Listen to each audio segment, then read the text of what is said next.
Meus amados irmãos, que alegria podermos estar mais uma vez diante da igreja no altar do Senhor. Quero convidar para abrir a Bíblia, toda a igreja aqui no culto presencial, a igreja que está no culto online. Segundo o livro de Reis, capítulo 11, versículos, meus irmãos, 1 a 16, dos quais vou distinguir alguns versículos apenas.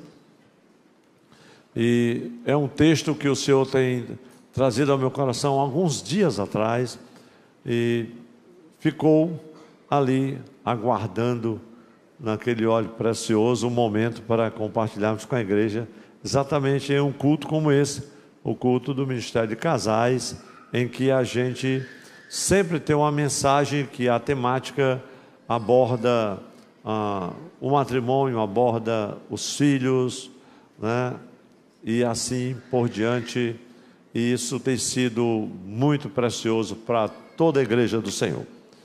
Segundo o livro de Reis, capítulo 11, eu quero ler os 4 primeiros versículos, inicialmente, que diz assim: Quando Atalia, mãe de Acasias, viu que o seu filho era morto, levantou-se e destruiu toda a descendência real.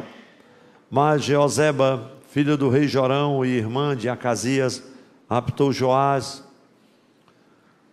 filho de Acasias, do meio dos filhos do rei, que seriam mortos, e o pôs juntamente com a sua babá numa câmara interior, e assim o esconderam de Atalia, e ele não foi morto.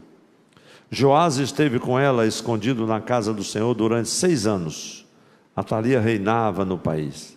No 7º ano, Joiada mandou chamar os capitães dos cários e da guarda, e reuniu-se com eles na casa do Senhor. Os capitães dos cários é uma espécie de centuriões da guarda real. Fez uma aliança com eles, pedindo que jurassem na casa do Senhor. Então lhes mostrou o filho do rei. Então Joiada trouxe para fora Joás, o filho do rei, versículo 12. Pôs a coroa na cabeça dele e lhe entregou o livro do testemunho. Eles o constituíram rei, o ungiram, bateram palmas e gritaram: viva o rei. Versículo 17. Joiada fez uma aliança entre o Senhor, o rei e o povo, para serem eles o povo do Senhor. Fez também uma aliança entre o rei e o povo. Versículo 21. Joás tinha 7 anos de idade quando o fizeram rei. Segundo Reis, capítulo 12, versículo 1 e 2, também nos diz: No 7º ano do reinado de Jeú, Joás começou a reinar. Ele reinou 40 anos em Jerusalém. A mãe dele se chamava Zíbia e era de Berseba. Joás fez o que era reto aos olhos do Senhor, todos os dias em que o sacerdote Joiada o dirigia. A igreja diz amém. Vamos dizer um amém mais bonito, amém? Amém. Glória a Deus. Meus irmãos, o Senhor trouxe uma palavra ao meu coração sobre o valor e a recompensa de se investir na vida de uma criança.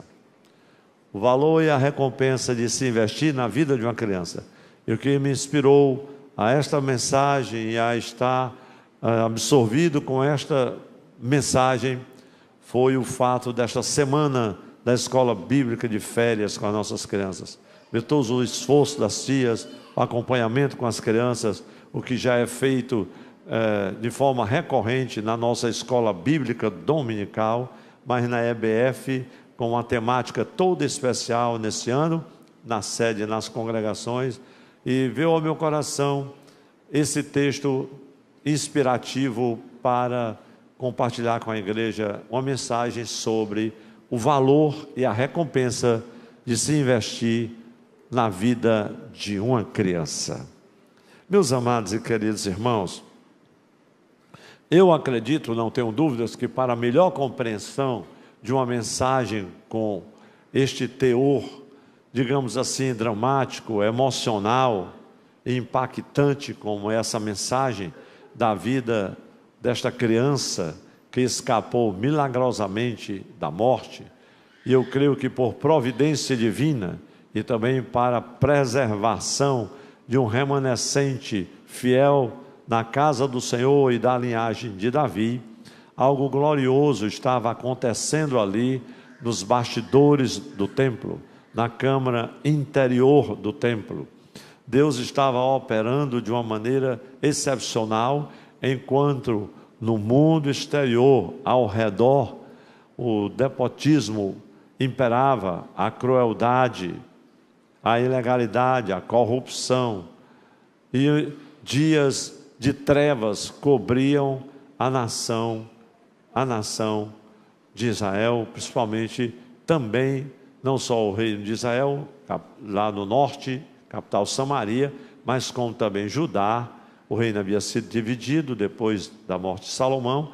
Judá, capital, Jerusalém, também chamado o reino do sul. E eu vejo que, para melhor compreensão dessa mensagem, se faz necessário apresentar aqui um cenário em que se passa essa história. E se eu suprimisse todo este cenário, não levaria mais do que 15 ou 20 minutos para ministrar à igreja a mensagem vivificada pelo Senhor. Mas sem esse cenário, você não terá a compreensão e o entendimento do que Deus quer falar através de uma palavra especialmente vivificada aos nossos corações. Judá, naquela época, o reino do sul, capital Jerusalém, estava vivendo as consequências da casa de Oni. É muito lindo estudar a história bíblica, principalmente dos reis. E quando a gente fala da casa de Oni, eu tive alguns cuidados, pelo menos de forma muito resumida, e para que a gente pudesse entender melhor. Oni foi um importante rei de Israel, e você vai já entender por quê. Porém, da sua dinastia, o mais importante foi seu filho, Acabe. Se você perguntar a qualquer estudante da Bíblia, dificilmente ele não ouviu falar de Acabe e Jezabel, sua mulher. Mas Oni, ele foi o pai de Acabe. E é interessante também notar que ele governou a Israel 4 séculos antes de Cristo, e ficou conhecido porque ele foi quem edificou, construiu a cidade de Samaria, que depois viria a ser a capital do reino do norte. A casa de Oni, ela é tão importante, para que você tenha uma ideia ainda maior, que ela é citada nos monólitos de Qurk, a chamada pedra moabita, descoberta por um arqueólogo inglês em 1861, o John George Taylor. E foi uma descoberta fantástica, falando das proezas do rei de Salmanassé, os grandes reis da Síria, Assurbanipal, que também narra as batalhas e os feitos, mas a casa de Oni é citada naqueles monólitos escritos. De sorte que, paradoxalmente, apesar do assassinato de Acasias por Jeú, aquele que foi ungido rei a mandado do Senhor pelo profeta, é incrível, meus irmãos, ele cuidou para que toda a casa real fosse eliminada. Foi isso que Jeú fez, quando ele toma o reinado e começa a reinar em Israel, principalmente com a tribo de Efraim. Então, já em Judá, os eventos não aconteceram como aconteceram lá no reino do norte, foi o contrário. E aqui demanda uma breve também recapitulação, e eu queria acompanhar com a igreja. Eu poderia só ler, mas é importante alguns comentários sobressalentes, porque o pai de Acasias, predecessor de Judá, ele era filho de Jeorão, que se casou com uma mulher de uma família efraimita chamada Atalia. Você tem uma surpresa muito grande se você vai ao capítulo 28 de Isaías, para ver quem é a tribo de Efraim. Era a maior tribo de Israel, e eu não vou me demorar aqui falando sobre essa tribo, que ela foi governada, na maioria das vezes, por reis tremendamente cruéis. E cruéis para com os próprios irmãos lá em Jerusalém. Então a ligação de alguns pontos aqui sugere que Atalia, ela era filha de Acabe e Jezabel. E é incrível isso, mas mesmo que não fosse, se alguém quiser ainda levantar alguma suspeição, eu posso afirmar com muita convicção que ela era realmente de alma filha de Jezabel. Em outras palavras, Atalia, ela compartilhava dos compromissos religiosos de Jezabel, da sua idolatria, da sua determinação, da sua crueldade, inclusive da sua energia maligna. Atalia, ela tinha um hábito, não vou dizer sui generis, mas igualzinho ao de Jezabel. A sua capacidade de controlar o marido. Claro que esta noite aqui não tem nenhuma irmã com essa capacidade. Nós estamos aqui falando, mas como diz uma querida irmã que eu conheço, que já está com Jesus, posso até dizer, ela, uma certa feita numa reunião, disse assim: minhas irmãs, vocês saibam que os vossos esposos, como está na Bíblia, são cabeça da mulher. Mas todos eles sabem isso e nós também. Mas nós somos o pescoço e a cabeça só vai para onde o pescoço quer. Aí as irmãs sorriram, né? Pois assim era Jezabel. E a Jezabel, quando ela virava seu pescoço, Acabe, ele tinha, eu não vou falar de Acabe, é uma outra história, ele tinha uma espécie de chora, aquele choro, tudo para ele reclamava, e quando as coisas não estavam bem, ele ficava, tinha assim umas crises de ansiedade e de depressão, e quando as coisas não ficavam muito boas, ele corria para Jezabel. O que é que você tem, meu filho? É porque eu queria uma vinha, perto daqui de casa, e daqui que eu vou plantar, e as uvas vão nascer. Fique tranquilo, vá dormir, eu vou tomar a vinha de Nabote e vou dar para você. Obrigado. Ele não queria saber se Jezabel ia matar Nabote, ele queria uma vinha. Aí ele chegava e ele dizia: fique quieto que eu vou resolver isso para você. Então tem aqueles maridos, hoje não é culto de família, né? Mas eu vou, de qualquer maneira eu vou falar. Tem aqueles maridos que não querem resolver nada. Minha filha, resolva aí, resolva. O marido, ele tem que resolver também as coisas. Mas tem hora que quando ele não sabe, Deus abençoe e levanta uma mulher para resolver, e ele tem que dar glória a Deus.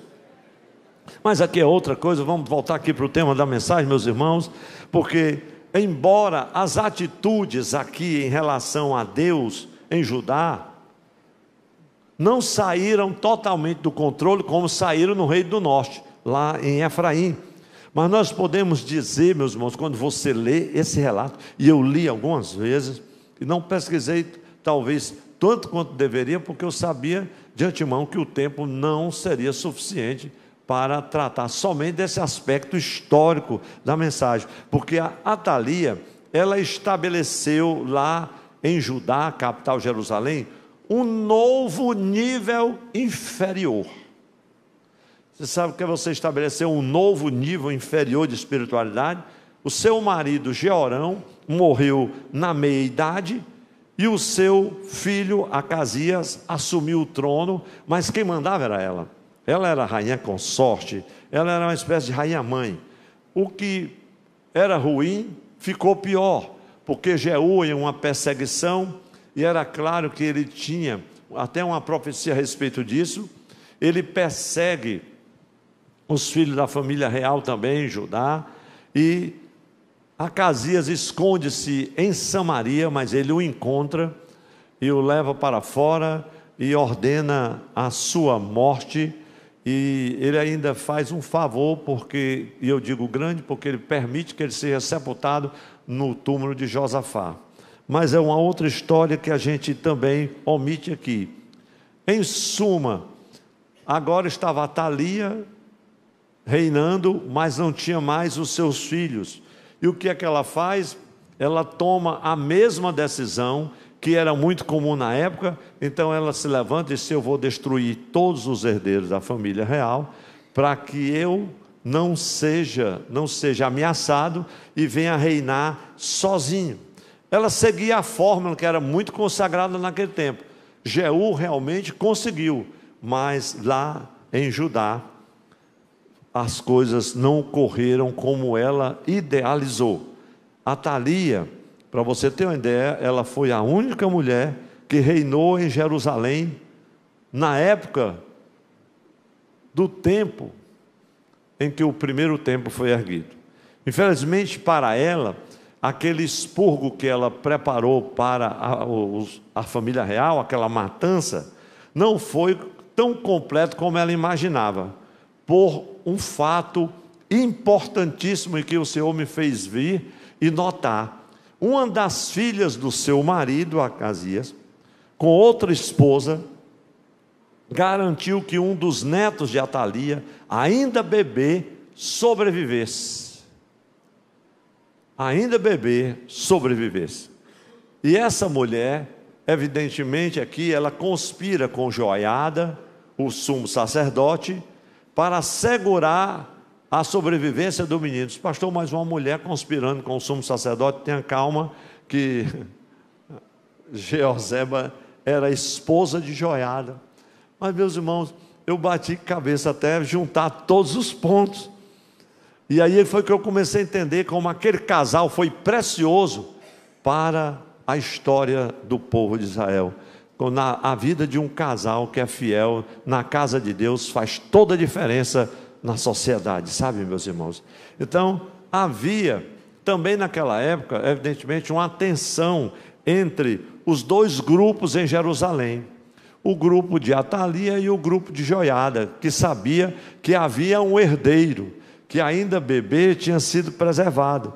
Então, tanto havia, porque sempre assim, quando há dois grupos antagônicos, há um grupo, né, que se identifica, são simpatizantes de Atalia, né, e, portanto, tem todos aqueles pré-requisitos da adoração que ela patrocinava, principalmente idólatra, mas também tem um outro grupo de resistência, enquanto Atalia nem sonhava que havia um herdeiro sendo guardado e sendo preparado, enquanto Joiada e a esposa guardava e protegia o príncipe rei na câmara interior do templo. Como os reis, segundo a lei do Senhor, não podiam ter acesso àqueles lugares na casa de Deus, eles não podiam entrar.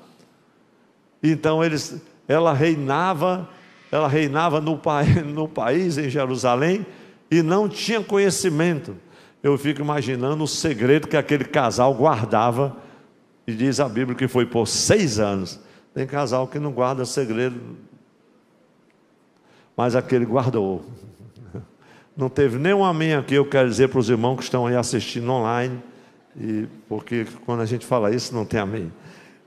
Então havia ainda pessoas, além desse grupo de Atalia, havia também pessoas compromissadas com o Senhor, e isso incluía Jeozeba e Joiada, além de alguns dos centuriões, dos cários, né, e dos batedores, dos grupos, da guarda palaciana. Então eles esperam até o menino completar 7 anos, e preparam aquele momento, vamos dizer assim, um golpe. Isso aqui é um golpe mesmo. Embora Joás viesse a ser, obviamente, um menino com 7 anos, consagrado rei, ele era um rei, um infante, né? Como diz, no direito devia estar com tutores ou curadores, não é assim, doutor Salles? É verdade. Mas vamos dizer que ele era uma espécie de marionete ali.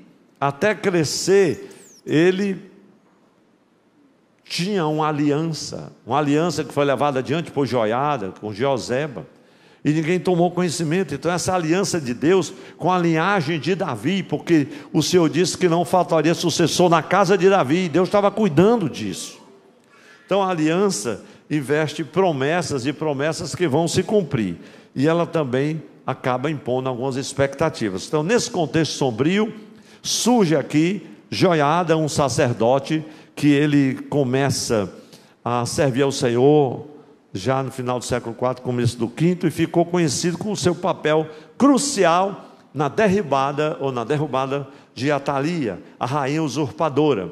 Joiada, ele foi sacerdote de Judá, num tempo, meus irmãos, em que a nação adorava Baal e não adorava ao Senhor, porque era uma adoração imposta pela autoridade constituída, ela é institucionalizada, aquela adoração idólatra. E Atalia, ao saber que o seu filho Acasias não herdaria o trono, ela tomou uma das decisões mais cruéis que uma mãe poderia tomar. Acompanhe comigo agora na Bíblia, 2 Reis 11:1, está escrito: quando Atalia, mãe de Acasias, viu que o seu filho era morto, levantou-se e destruiu toda a descendência real.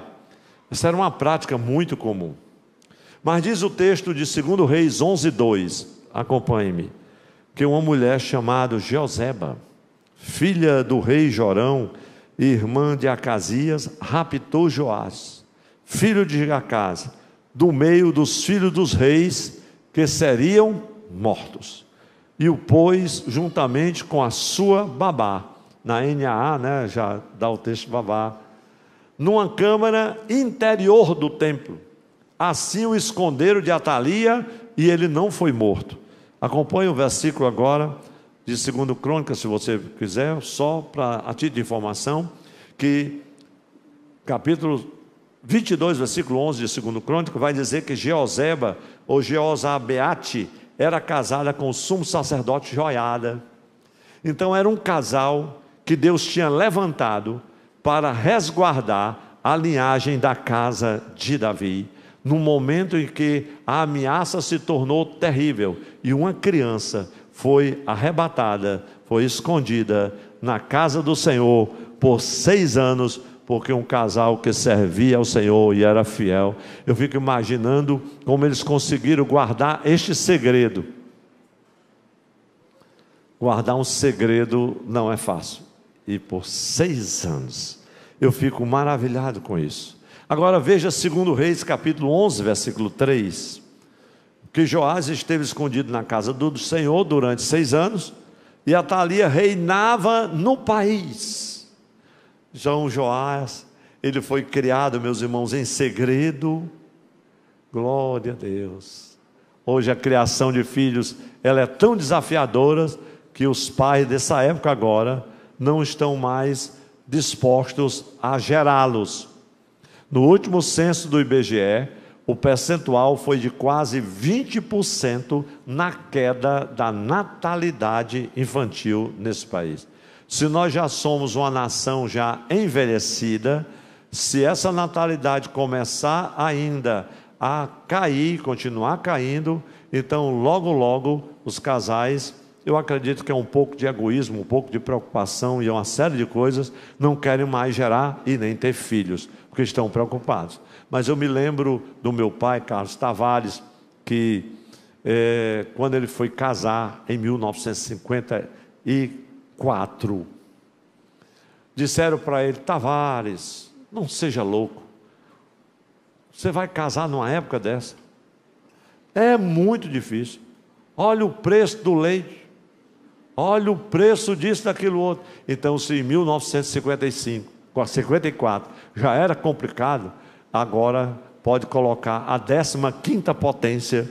Mas meu pai disse: eu não estou nem aí, eu vou casar. Então por isso que eu estou aqui, de 55 para cá, e eu espero que as moças, as mulheres da casa do Senhor, os homens da casa do Senhor, os jovens, as crianças, valorizem a família, valorizem a criação dos filhos, como é importante que eles sejam gerados e gerados para servir o Senhor na casa do Senhor. Quem pode dizer amém por isso, meus irmãos? Gerados, resguardados na câmara interior mesmo, para que o mundo que está ao redor, que está lá fora, com toda a sua violência, com toda a sua crueldade, com toda a sua energia maligna, não venha influenciá-lo na sua infância mais preciosa. Acompanhe-me agora em 2 Reis 11:4.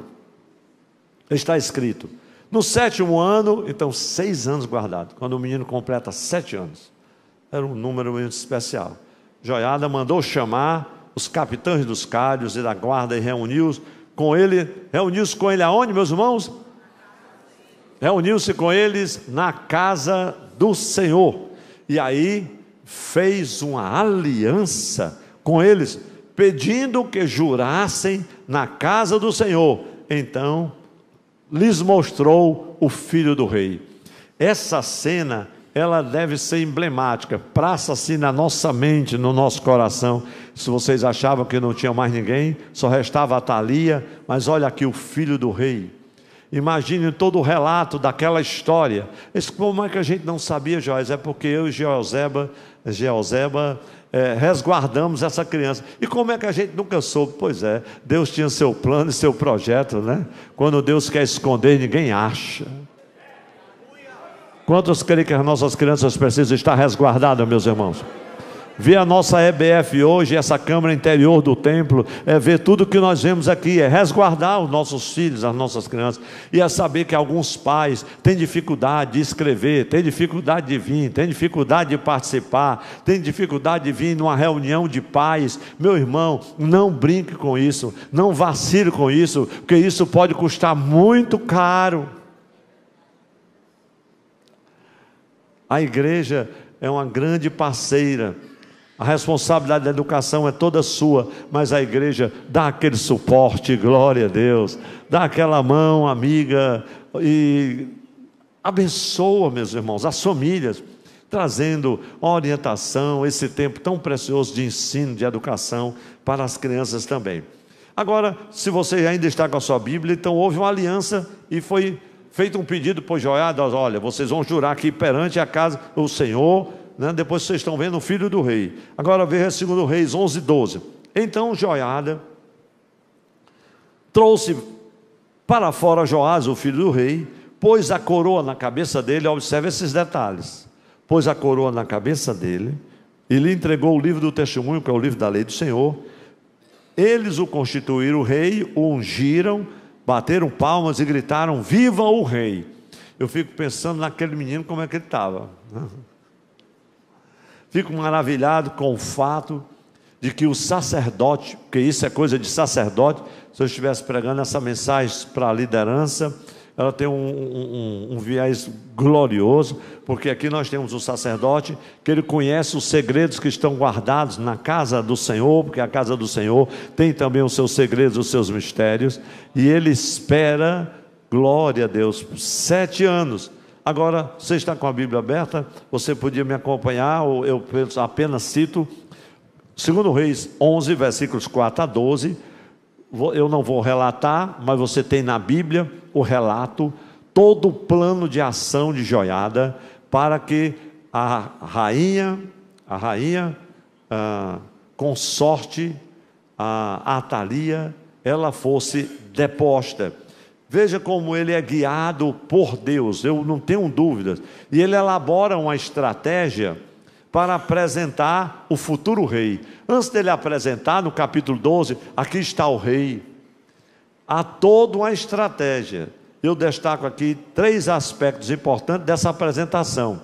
Primeiro, Joiada reúne a liderança militar e faz uma aliança com ela na casa do Senhor. Aí nós temos 2 Reis 11, 4. Segundo, ele apresenta o planejamento, porque há todo um planejamento estratégico. Meus irmãos, a resguardar os nossos filhos da atual conjuntura é preciso um planejamento. Quem concorda diz amém. É uma aplicação gloriosa dessa palavra. Então ele apresenta o planejamento que antecederia a apresentação de Joás. Aí você vai dos versículos 5 até o 11. E aí temos o sacerdote Joás, no versículo 12, apresentando efetivamente o rei. E eu leio mais uma vez o versículo. Então Joiada trouxe para fora Joás, o filho do rei Acasias, pôs a coroa na cabeça dele, lhe entregou o livro do testemunho, e eles o constituíram o rei, o ungiram, bateram palmas e gritaram: viva o rei! Eu creio que a vida do sacerdote Joiada, e aí nós voltamos para o tema da mensagem de hoje, sabe, meus irmãos, retrata o valor e a recompensa de se investir na vida de uma criança. Louva a Deus pela vida dos pais. Oh, glória a Deus, que hoje pode testemunhar o valor e como têm sido recompensados. Então, no caso de Joás, aqui, meus irmãos, foi um membro da sua família que o livrou da morte certa. Foi um membro da família que se importou com a criança. Podemos ver nesse relato bíblico, dentre tantas coisas, como a parceria da família com o sacerdócio e a igreja, resguardar a vida daquela criança. Isso foi algo maravilhoso. É essa parceria que nós pensamos, que nós estamos, meus irmãos, trabalhando aqui na Tempo Central, em nome de Jesus. E eu louvo muito a Deus pela vida dos pais que têm abraçado esse grande projeto. Mas agora eu quero compartilhar com a igreja sobre as fases em que este plano de joiada se desenvolveu. Foi um plano de ação e que nos ensina muito. E esse ensino é precioso para as famílias, para os pais, para as mães e para a igreja do Senhor e para a sociedade de uma forma geral. Então, eu vou apenas apresentar poucos aspectos, 3, eu acredito, pouco mais, e certamente você vai entender muito melhor esta palavra. Então vamos ver agora essas fases do plano de ação de joiada, como ele se desenvolveu. Primeiro, sua missão, ele como sumo sacerdote, aquele é chamado de sacerdote, mas viria a chamar-se depois sumo sacerdote. Sua missão foi preparar o caminho. Essa é a missão de quem cuida, sim ou não, meus irmãos? Preparar o caminho. Preparar o caminho. Mesmo tendo que lidar, não é fácil essa preparação. Preparar o caminho, mesmo tendo que lidar com a ilegalidade que permeava no governo que estava fora. E a corrupção da autoridade constituída. Porque havia também um grupo antagônico que transitava dentro do reino, da casa do reino, que participava das celebrações também. Isso é fato mesmo, sem sombra de dúvida. E como resguardar uma criança, como lidar com esta ilegalidade, como se preparar para depor, para quebrar essas cadeias, para derribar este muro. Eu cito muito, eu posso dizer um dos meus autores prediletos, que é o Ida Wilson Tozer. Tem um livro dele precioso chamado A Busca de Deus, você ainda deve encontrar. E ele explora a natureza da verdadeira espiritualidade em um dos capítulos, é um dos capítulos do livro. E nesse contexto ele aborda essa questão da divisão. E ele afirma o seguinte: lembre-se, as divisões nem sempre são más. Não se assuste, porque quem disse isso foi Tozer. Essa frase eu nunca me esqueci. E ele está falando no contexto que os perigos que enfrentamos no momento, não vêm de fora, mas de dentro. Muitos perigos que nós enfrentamos hoje, não vêm de fora, vêm de dentro. Estava dentro da nação, estava junto ao paço do rei, estava também lá no templo. Não vem de fora, vem de dentro. E aí ele termina essa frase dizendo: por isso as divisões nem sempre são más. Às vezes tem momentos que vocês dizem: não, fecha aqui esse ciclo, isso aqui precisa parar. Não é assim que você vai agir. Não, meu filho, não é assim que você vai continuar. E olha para as esposas: minha filha, precisamos ajeitar essa área, meu filho, precisamos ajeitar essa outra área. E em alguns momentos, se um dos cônjuges não serve ao Senhor e envereda-se por aquele caminho comprometido com a ilegalidade, com a espiritualidade medíocre, com a idolatria e outras coisas que desagradam a Deus, é preciso uma ruptura, muitas vezes, para que as coisas sejam consertadas consertadas. Não teve nenhum amém aqui, mas não deu um amém forçado, mas dê porque eu vou pedir. Diga amém. Amém. Então essa é a primeira fase. A missão de Joiada e Jeozeba.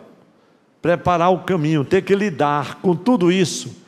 Saber que ali estava o futuro rei, crescendo, crescendo, e fora estava a corrupção, a nação naufragando, distante de Deus. Mas há uma segunda fase nesse plano de ação.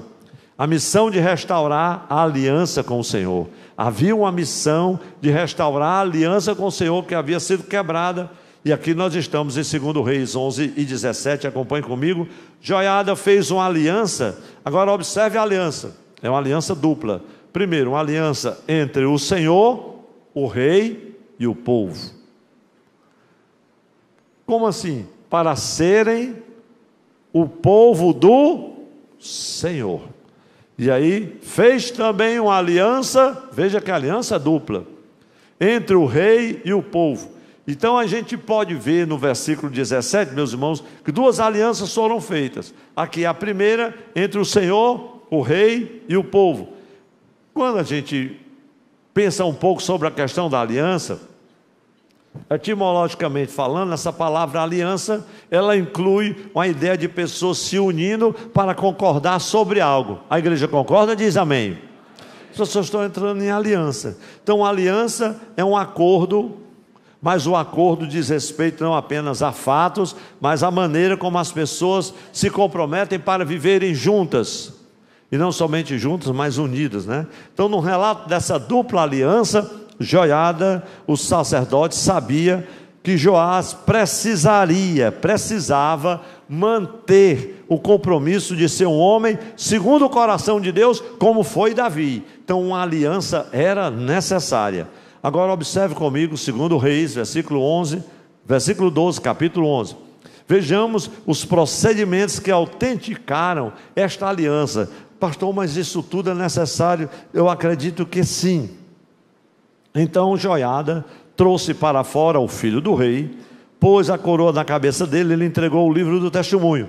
Eles o constituíram rei, o ungiram, bateram palmas e gritaram: viva o rei! Então observe essa aliança dupla. A coroa estava na cabeça, a declaração, o testemunho, e estava agora nas mãos daquele rei, do infante rei, né? O testemunho. Então os dois lados desse compromisso. Primeiro compromisso, como a gente vê, versículo 17, entre o Senhor, o rei e o povo. Ali naquele primeiro compromisso, a gente observa o testemunho, né, que o Salmo 19 chama de testemunho, a lei do Senhor, né, o mandamento do Senhor, e a escritura do Senhor. Então ali estava a Torá, que era a declaração, é o documento que detalha ali os termos da aliança com o povo como um todo, e que aquela aliança, aquele livro era colocado, depois de feito, lá na arca do tesouro. E tem mais uns aspectos lindos aqui que eu omito. Mas a segunda aliança, como falei no versículo 17, é uma aliança dupla, é uma aliança agora entre o rei e o povo, a parte B do versículo 17. E essa aliança, igualmente, ela envolve um relacionamento entre o rei e o povo. O Salmo 72 e outros salmos históricos falam um pouco sobre isso, mas todos eles descrevem a natureza dessa expectativa mútua. Tinha uma aliança, agora a aliança seria mantida, o compromisso seria mantido, como o casal, marido e mulher, quando decidem vir diante do altar do Senhor, assumem um compromisso e fazem uma aliança para uma vida de entrega e de retribuições. Então essa aliança era especialmente gloriosa. O rei, portanto, que estava ali no meio daquela aliança, devia estar comprometido com Deus e também deveria assumir uma responsabilidade de cuidar do povo do Senhor e da comunidade, mas isso nos termos da lei que ele havia recebido nas mãos, não somente da coroa. Então o povo, por seu turno, tinha uma responsabilidade, reconhecer a autoridade do rei sobre eles. Agora chegamos já no versículo 17, acompanhe mais uma vez comigo, 2 Reis 11 e 17. Joiada fez uma aliança entre o Senhor, o rei e o povo, primeiro, para serem eles o povo do Senhor, e fez também uma aliança entre o rei e o povo. Eu poderia ter falado isso em apenas 2 palavras, mas fica melhor, mais inteligível. Agora acompanhe comigo, 2 Reis, mais uma vez, no contexto dos versículos 17 e 18. Então, aqui nós observamos agora o povo e o rei estão em aliança, e quando isso acontece, no versículo 18 você vai observar que os altares de Baal são extintos, são derribados, glória a Deus. Aí vem a deposição depois da Atalia, um momento muito difícil que você pode acompanhar no bojo desse capítulo 11 de 2 Reis. E chegamos, concluindo a mensagem, os músicos já se dirigem aqui, chegamos ao terceiro aspecto deste plano de ação arquitetado, preparado por Joiada, com a ajuda e a colaboração de Jeozeba, e depois quando ele apresenta ao rei com as principais autoridades de Judá, que ainda temiam ao Senhor. Uma transição bem sucedida. A igreja pode repetir comigo? Uma transição é aquela que é conduzida a partir da casa do Senhor. Glória a Deus. É uma transição bem sucedida, meus irmãos. Ver as crianças nessa fasezinha pequena. Os irmãos estão entendendo a mensagem? É uma mensagem inspirativa que foi isso que eu vi. Aquelas criancinhas ali naquele vídeo, bem pequenininhas, né? Estão ali, a jornada com Jesus. Eles são bem pequenininhos, são bem pequenininhas. E ontem vieram todos de princesa, né? Glória a Deus. Eles correm bastante, fazem barulho bastante. Mas quando chega ali, na hora, ouvindo aqueles princípios da palavra, isso é muito lindo, sabe? E é uma transição. E tendo a transição também nesse sentido. Bem sucedida é aquela que é conduzida a partir da casa do Senhor. Então o sacerdote Joiada, ele conduziu uma transição com sucesso a partir da casa do Senhor. Acompanhe o versículo 3 de 2 Reis 11. Joás esteve com ela, né? Esteve com ele escondido na casa do Senhor. Joás esteve com quem, né? Com Jeozeba, babá de Joás, escondido na casa do Senhor durante 6 anos. Atalia reinava no país. Meus irmãos, essa é uma das coisas que a gente tem que observar. O país continua.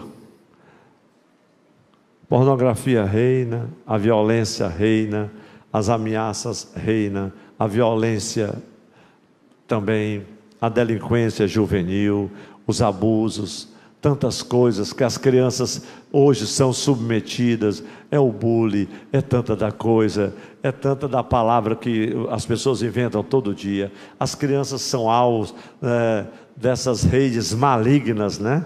Que conseguem ludibriar, seduzir as crianças, expô-las na sua mais tenra infância, violá-las muitas vezes. A gente está, meus irmãos, nesse tempo difícil. É um tempo de transição. E é interessante que quando tudo isso está acontecendo, as crianças estão na EBF. As crianças estão em uma transição, crescendo na casa do Senhor e na casa dos pais, que assim como Joiada e Jeozeba estão guardando lá na câmara interior, amém, meus irmãos? Do conhecimento, da graça de Deus, da palavra de Deus. Guardei a tua palavra no meu coração. Isso é muito lindo. Versículo de número 19, 2 Reis 11, 19. Reuniu os capitães dos cários, e dos guardas e da guarda de todo o povo da terra, e todos estes conduziram o rei. Eu acho lindo esse momento, porque aqui nós estamos no momento da transição. Conduziram o rei desde a casa do Senhor. Veja o caminho, meus irmãos. Eu fico imaginando a procissão aqui. Conduzir o rei desde a casa do Senhor até o palácio real, passando pelo portão da guarda. E Joás sentou-se no trono dos reis. Glória a Deus! Quando conduzimos as crianças a partir da casa de Deus, eles terão amplas chances de chegar ao passo real, de assumirem cargos de proeminência, sem se corromper, sem vender a sua fé, sem perder a unção, sem perder a graça, sem perder o temor do Senhor. Glória a Deus! E eles alcançam cargos de proeminência. Eles podem transitar com segurança, passar pelos portões da cidade, a cidade que está ao nosso redor. Mas essas crianças que estão fazendo esse percurso, elas fazem a partir de onde? Da casa do Senhor, do temor do Senhor. Papai e mamãe, pelo amor de Deus, acorde mais cedo no domingo. Pastor, que eu estou cansado. Se lembra da salinha da escola dominical, dá um trabalho, bota a fralda, tira a fralda, o menino chora, mamadeira, leva não sei mais o que, e bota água, não é tribulação não, irmão, é unção, vai valer a pena.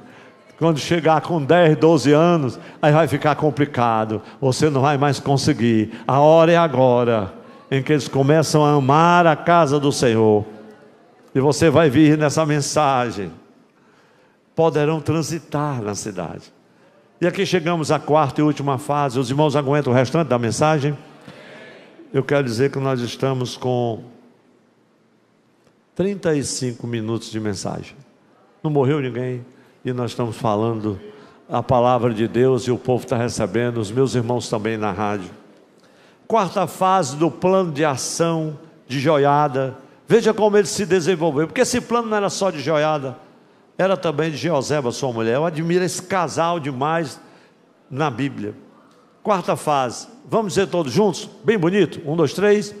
Quando a criança é ensinada e conduzida segundo a vontade de Deus, a sua vida poderá afetar a comunidade e tocar uma geração inteira. Dê um amém para Jesus.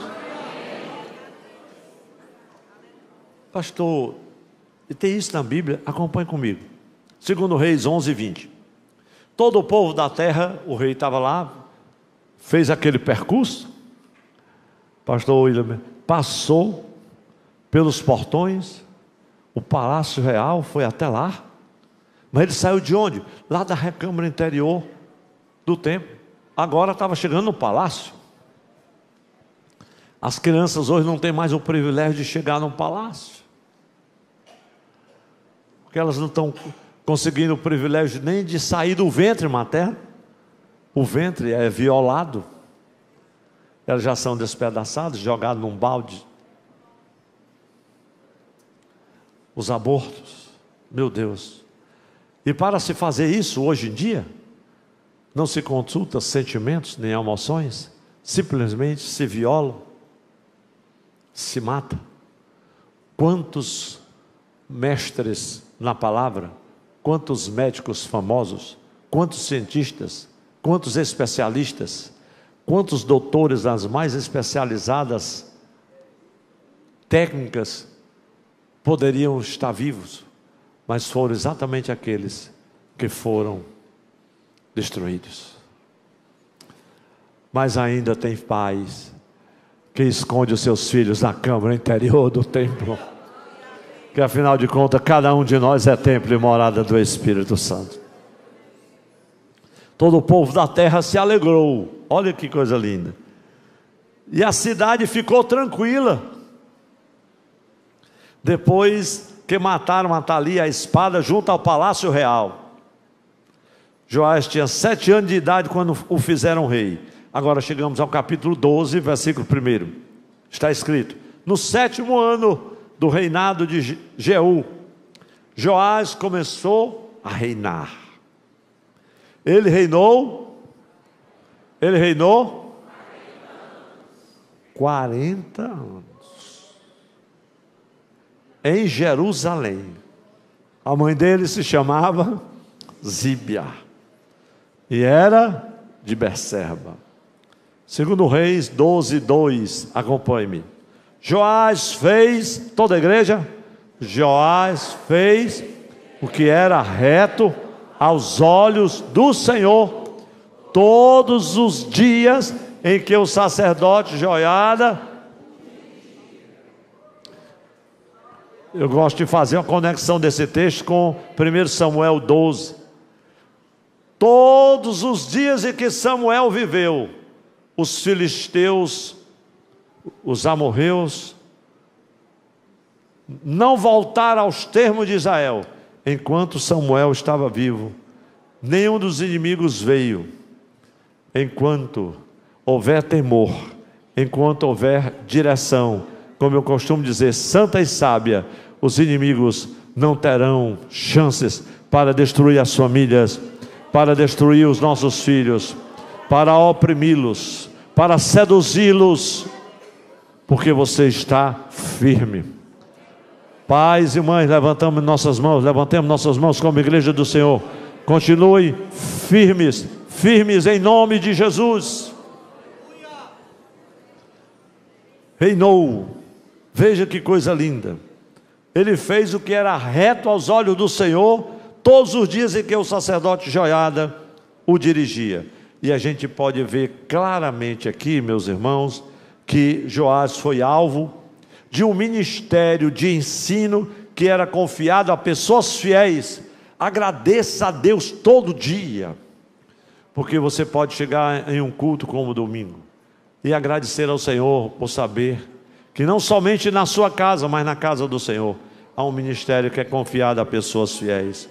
Ele reina por 40 anos em Jerusalém, faz o que é reto aos olhos do Senhor, e o plano de ação de Joiada nos desperta para a grande tarefa de educar e treinar crianças que no futuro estarão na liderança. Essa é a visão de Deus para mim. Crianças e adolescentes que no futuro estarão liderando. Glória a Deus. Eu não tenho dúvidas que o exercício da liderança sacerdotal deve ser exercido e confiado a alguém que ensine e oriente segundo os princípios da palavra do Senhor. Enquanto Joás foi dirigido e orientado pelo sumo sacerdote Joiada, ele fez o que era reto aos olhos do Senhor. Eu não sei se eu deveria contar essa história. Lá na frente, Joiada morre, e ele vai perdendo essa conexão com o temor do Senhor. Lá na frente, ele consente com a morte do profeta Zacarias, que é morto entre o altar e lá no templo. Podia ter contado só a coisa boa, né? Mas enquanto houver temor do Senhor, a igreja fica em pé agora. Quem ouviu algo de Deus nessa mensagem, que toca aos corações dos pais, das famílias, eu queria, meus irmãos, somente ler uma conclusão que eu nem anotei, então nós vamos apenas repetir. Os irmãos podem repetir após mim, as irmãs, bem bonito. Diga assim comigo: investir na vida das crianças deve ser uma tarefa bem planejada, acompanhada e executada, não somente pelos pais, mas também por uma equipe de confiança. Essa não é uma missão exclusiva do sacerdote ou da igreja, mas primordialmente da família. O plano de ação de Joiada nos desperta para a grande tarefa de educar e treinar as crianças que no futuro estarão na liderança. Era costume nas terras bíblicas que os pais, e principalmente as mães, levassem seus filhos para que os mestres os tocassem e os abençoassem. Diga amém. Logo mais você vai repetir. Eu vou só parar aqui para dizer a você, Marcos 10, 13, 14, 16. As mães principalmente levavam as crianças para Jesus abençoar. E os discípulos não queriam. Olha o que diz Marcos 10 e 13. Trouxeram algumas crianças para que Jesus as abençoasse, mas os discípulos repreendiam. Vendo, porém, isso, indignou-se e disse-lhes: deixe que os pequeninos venham a mim, não os peçais, porque dos tais é o reino de Deus. Então, tomando as crianças nos braços, impôs-lhes as mãos e os abençoava. Então era costume na terra bíblicas que ele tocasse as crianças. Meus irmãos e minhas irmãs, repita após mim o restante dessas palavras que eu fiz questão de deixar para esse momento a igreja repetir. Os pais cristãos devem empregar todos os meios, inclusive os meios da graça de Deus, para levar os seus filhos a Cristo, porque Ele anseia recebê-los, amá-los, curá-los e abençoá-los. Tem um escritor romancista, um dos maiores escritores brasileiros, chamado Coelho Neto, que ele diz o seguinte: é na educação dos filhos que se revela a virtude dos pais. Essa é uma grande verdade. Mas repita a última frase que o Espírito Santo me fez escrever. Diga assim: que o Senhor nos ajude, para que como pais não venhamos negligenciar a nossa responsabilidade. Diga de novo: negligenciar a nossa responsabilidade de levar as crianças para serem tocadas por Jesus. E como os discípulos, cuidemos para que ninguém possa impedir que as crianças estejam na presença de Jesus. Quantos querem concordar com esta palavra e dar um lindo glória a Deus?